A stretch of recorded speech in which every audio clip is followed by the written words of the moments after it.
जय हिंद। आज हम बात करेंगे व्लादिमीर पुतिन के बारे में कि रूस के एक गरीब घर में पैदा एक लड़का किस तरह से रूस के राष्ट्रपति बनने का सफर तय किया और 2036 तक रूस के जो राष्ट्रपति रहेंगे वो व्लादिमीर पुतिन ही रहेंगे।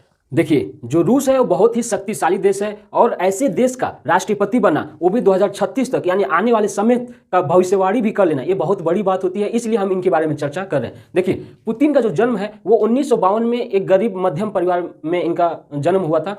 पिता जो है वो सोवियत संघ नेवी में अपनी सेवा देते थे और माता जी जो है वो एक छोटे से फैक्ट्री में एज ए वर्कर थी, काम करती थी। पुतिन की स्कूली लाइफ कुछ खास नहीं थी। इनके जीवन में कुछ इस प्रकार बदलाव हुए कि 1975 में इन्होंने सोवियत संघ जो खुफिया एजेंट थी केजीबी उसको ज्वाइनिंग किया और सबसे ज़्यादा बड़ा बदलाव 1989 में हुई जब इनके सामने ही बर्लिन की दीवार को गिराई गई। 1991 में एक के बाद एक घटना होने लगी सोवियत संघ के अंतर्गत, जिसको जो मिखाइल गोर्बाचोव है वो कंट्रोल नहीं कर सके और लगभग 15 देश सोवियत संघ से अलग हुआ, जिसमें रूस भी एक बहुत बड़ा सोवियत संघ का एक हिस्सा था।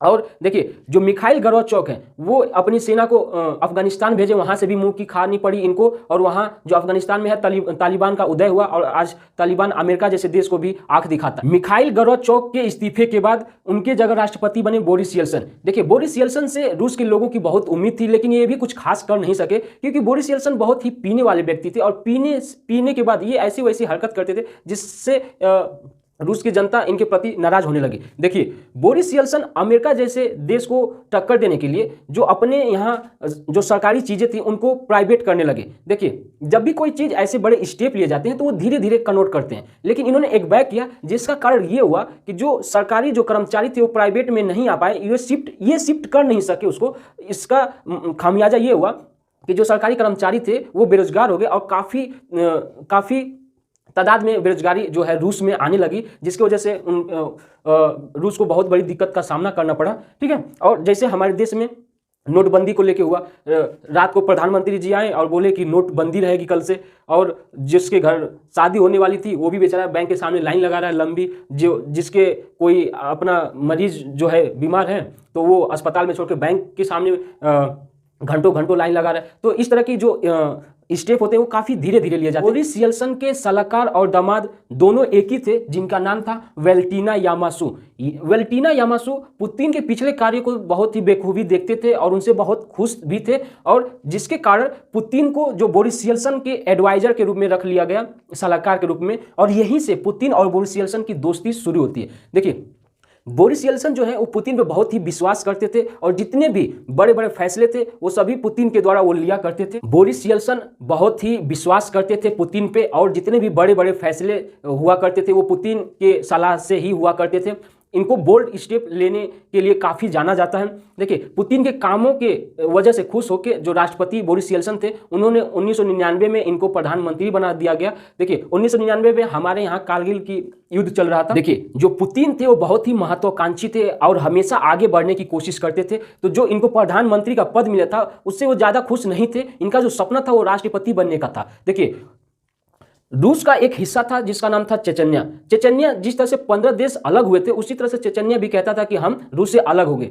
तो जो पुतिन थे ये खुफिया एजेंट थे, इन्होंने दिमाग लगाया। इन्होंने क्या किया, रूस की जो राजधानी मॉस्को थी उस पर बम से हमला करवा दिया। अब बम से हमला करवाने के बाद लगभग 300 लोग, एक महीने तक हमला करवाया और 300 लोग मारे गए, और उसका जो इल्जाम है वो चेचन्या पे लगा दिया कि चेचन्या ने उन पर हमला किया। अब जो रूस की जनता थी वो एक तरफा हो गई और बोली कि मारो चेचन्या को। तो तब क्या किया, जो बोरिस येल्सिन थे वो इस चीज को कंट्रोल नहीं कर सके और अपनी जो शक्ति थी, राष्ट्रपति की शक्ति, वो प्रधानमंत्री यानी पुतिन को दे दी। पुतिन ने क्या किया कि जो उसकी आर्मी थी उन आर्मियों के सर पे जो हेलमेट था उनके बीचों बीच एक कैमरा लगा दिया और लाइव दिखा दिया, और क्या किया कि चेचन्या के हर घर में घुसकर लगभग 80,000 लोगों को मार डाला। देखिए, खुद हमला करवाया था पुतिन ने मॉस्को पे और इल्जाम लगाया था चेचन्या पे, और खुद जाके चेचन्या के घर में घुसकर 80,000 लोगों को मारा था, जिससे रूस की जो जनता थी वो काफ़ी खुश हो गई थी और वो ये देख रही थी कि हमारे बीच एक ऐसा नेता, एक ऐसा लीडर पैदा हो गया जो देश को एक बहुत ही आगे ले जा सकता है।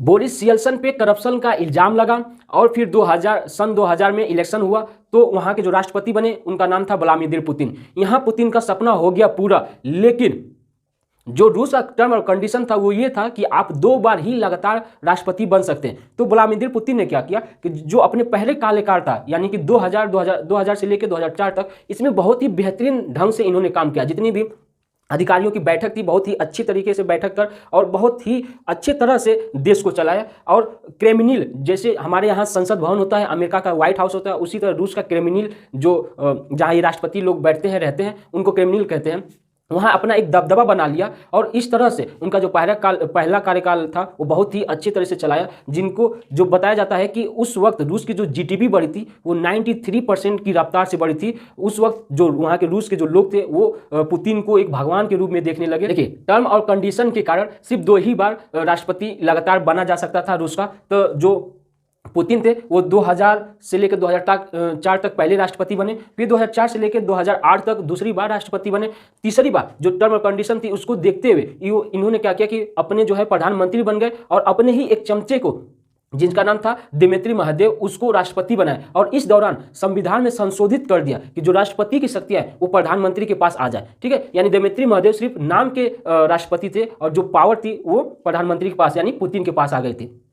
2012 के बाद फिर राष्ट्रपति बने, 2012 से लेकर 2016 तक पुतिन। ठीक है, और फिर संविधान में संशोधित कर दिया कि जो राष्ट्रपति की शक्ति प्रधानमंत्री को दी गई थी फिर वो वापस राष्ट्रपति को दी जा रही है। ठीक है, तो इस तरह से ये आदमी संविधान से भी खिलवाड़ किया था।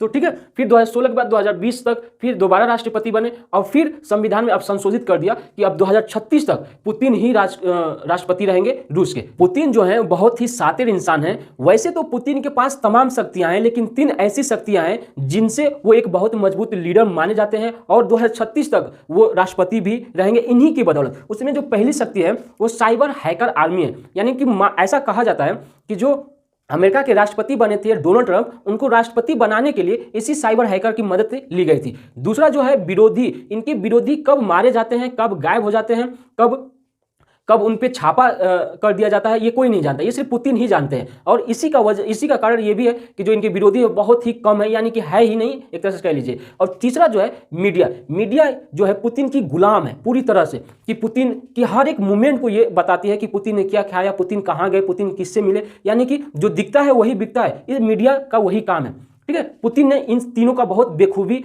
इस्तेमाल किया है। देखिए, पुतिन जो शातिर इंसान जो है वो ये अच्छी तरह से जानते हैं कि अगर हम किसी देश से उलझे रहेंगे तो जो देश की जनता है वो डायरेक्ट हमसे सवाल नहीं करेगी। इसलिए जो पुतिन है वो अपने देश यानी रूस के आगे पीछे जो आमने सामने जो देश है उनसे हमेशा कुछ न कुछ किसी न किसी देश से लड़ाई कर। पुतिन शातिर इंसान होने के साथ साथ ये एक स्नाइपर भी है और ब्लैक बेल्ट भी है कराटे से, और चूंकि ये खुफिया एजेंट थे तो ये हर तरह के प्लेन को भी उड़ा सकते हैं। तो आई होप आप पुतिन के बारे में समझे होंगे। मिलते हैं नेक्स्ट वीडियो में। जय हिंद।